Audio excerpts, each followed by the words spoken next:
In today's video, I'm going to teach you how to add script in Bluestacks. When people talk about adding a script in Bluestacks, they're usually referring to using the built-in macro manager.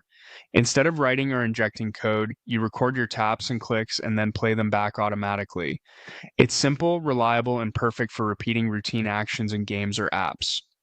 Start by launching BlueStacks 5 and landing on the home screen. Being on the home screen gives you a clean starting point so the macro replays consistently later. Next, open the macro manager. You'll find it on the right side toolbar. Click the record macro icon, the small filled circle. If you prefer shortcuts, press Ctrl plus Shift plus 7 to open it instantly. This is your control center for recording, saving, and running everything you create. With the macro manager open, click Record New Macro. Now perform the exact actions you want BlueStacks to repeat. Tap, click, navigate. Do it just as you normally would. Keep a steady pace and try to avoid extra movement or hesitation because the macro will mirror your timing.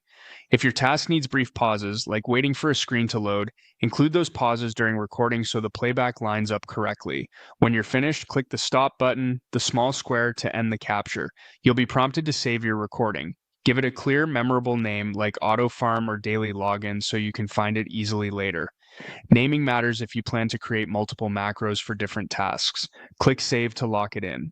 To run your script, open the macro manager again via the toolbar icon or the same keyboard shortcut. Make sure the app or game you want to automate is on screen and ready. Select your saved macro and press play. You should see your actions replay exactly. Same taps, same order, same timing.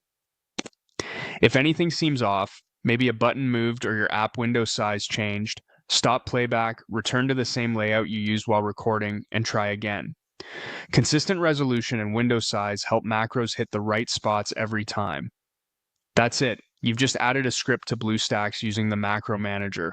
Record your actions, save them with a clear name, and play them back whenever you need a task automated. It's quick, it's built in, and it saves a ton of time.